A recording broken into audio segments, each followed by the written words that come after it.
काबीना ने Sindh injured person compulsory medical treatment act मंजूर किया है।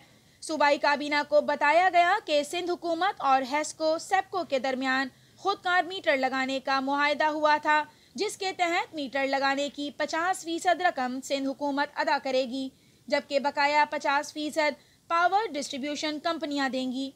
आज इस सिलसिले में एनर्जी डिपार्टमेंट ने एक समरी मूव की थी। उनका प्रपोजल ये था कि इस्लाम कोर्ट के एरिया में जो लोग मुतासिर हो रहे हैं इस तमाम डेवलपमेंट से, उनको इफ़ेक्टेड लोगों को फाइनेंशियल बुनियादों पर कॉम्पनसेट किया जाए। तो तजवीज़ ये आई कि तकरीबन कोई 900 मिलियन रुपए हैं जो कि सिंध काबीना मंजूरी दे कि वो एनर्जी डिपार्टमेंट को मुख्तस किए जाएँ, जिसका बुनियादी मकसद इस्लाम कोर्ट की रहने वाली वो 957 फैमिलियाँ होंगी जिनको उससे 1 लाख रुपए माहाना मिलेगा। ये एक बहुत बड़ा फैसला है कि इस्लाम कोर्ट के उन ख़ानदानों को, ये 757 ऐसे ख़ानदान हैं जिनको ये 1 लाख रुपए मिलेंगे। टोटल 900 मिलियन जो है एनर्जी डिपार्टमेंट को मुख्तस कर दिए गए हैं। दूसरी बहुत अहम चीज़ जो आज वज़ीर आला ने रेस की काबीना के अंदर, कि आज इस बात का एक और असूली फ़ैसला किया गया कि थर कोल प्रोजेक्ट से जो मुनाफा सिंध हुकूमत कमाएगी, जिसको अंग्रेज़ी में रिटर्न ऑन इन्वेस्टमेंट कहते हैं, रिटर्न ऑन इक्विटी कहते हैं, वो तमाम मुनाफा जो है थर ज़िले में लगाया जाएगा।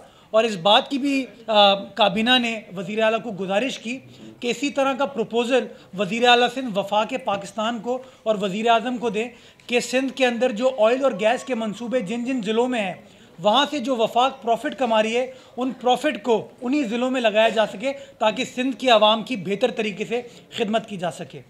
काबीना के इजलास में चिंची रिक्शे के किराए की भी मंजूरी दी गई, जिसके मुताबिक 6 किलोमीटर तक 10 रुपये और इससे ज़्यादा पर 15 रुपये फ़ी मुसाफिर किराया होगा।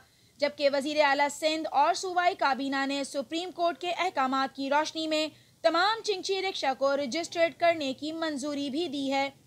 ट्रांसपोर्ट वज़ीर ने इस बात की रिप्रेजेंटेशन दी काबीना को कि एक कमेटी बनाई गई थी जिसके अंदर चिंची की जो एसोसिएशन है वो लोग भी, उनको मदऊ किया गया था। और उसके बाद तजवीज़ ये की गई है कि 6 किलोमीटर तक 10 रुपये पर पैसेंजर लिया जाएगा और अगर 6 किलोमीटर से ऊपर होगा तो 15 रुपये लिया जाएगा। इस रेट को मुतय्यन कर दिया गया।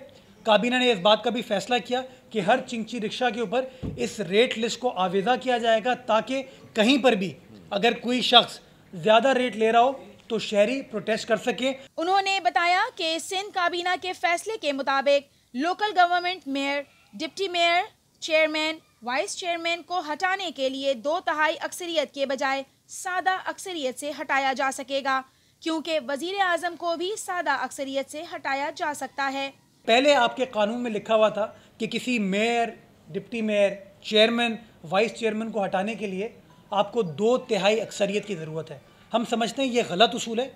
अगर वज़ीर आज़म को हटाने के लिए सादा अक्सरियत की ज़रूरत होती है, अगर वज़ीर आला को हटाने के लिए सादा अक्सरियत होती है, तो उसी तरह mayor, deputy mayor, chairman, vice chairman को हटाने के लिए भी सादा अक्सरियत होनी चाहिए, चूँकि उनका इलेक्शन भी सादा अक्सरियत के बेसिस पर किया जाता है। तो आज काबीना ने इस बात की भी मंजूरी दी कि सिंध लोकल गवर्नमेंट एक्ट की शिक 27 के अंदर ये तब्दीली लाई जाए ताकि सिंपल मेजॉरिटी के बेसिस के ऊपर लोगों को जो अपना कॉन्फिडेंस खो चुके हैं लोकल गवर्नमेंट के अंदर, उनको भी हटाया जा सके। मुर्तज़ा वहाब ने मजीद बताया कि काबीना ने यह भी फैसला किया है कि सूबा सिंध में सरमायाकारी के मौके बढ़ाए जाएंगे ताकि बैरून मुल्क से सिंध में सरमायाकारी की जाए। इन्वेस्टमेंट का एक सेपरेट डिपार्टमेंट कायम किया जाएगा। अब ये फाइनेंस डिपार्टमेंट के मातहत बोर्ड ऑफ इन्वेस्टमेंट काम नहीं करेगी। एक सेपरेट इन्वेस्टमेंट का डिपार्टमेंट होगा जिसका बुनियादी मकसद सिर्फ एक होगा कि सूबाई सिंध में जो इन्वेस्टमेंट के मौके हैं उनको फ़रोग़ दिया जा सके और फॉरेनर्स को इनकरेज किया जा सके वो इस मुल्क में, इस सूबे में आए और अपनी इन्वेस्टमेंट कर सकें ताकि सिंध के शहरियों का और पाकिस्तान की मईशत में बेहतरी लाई जा सके। जो हमारे फॉरेस्ट लैंड के ऊपर इंक्रोचमेंट है या फॉरेस्ट लैंड की गलत अलॉटमेंट की गई है, तो आज सिंध काबीना ने इस बात की भी मंजूरी दी कि जहाँ जहाँ गैर कानूनी अलॉटमेंट की गई है उस अलॉटमेंट को कैंसिल किया जाए, चाहे वो फॉरेस्ट डिपार्टमेंट ने किया हो या बोर्ड ऑफ रेवेन्यू ने किया हो। दोनों को ताकीद की गई है कि इन अलॉटमेंट्स को कैंसिल किया जाए, नंबर 1। और नंबर 2, जहाँ जहाँ कब्ज़ा माफिया मौजूद है और फॉरेस्ट की अराज़ी के ऊपर, जंगलात की अराज़ी के ऊपर कब्जा करके बैठी है उनके खिलाफ कार्रवाई की जाए और ज़मीन को छुड़ाया जाए, ताकि उसका जो एक्चुअल पर्पस है जंगलात का, उस पर्पस को सर्व किया जा सके।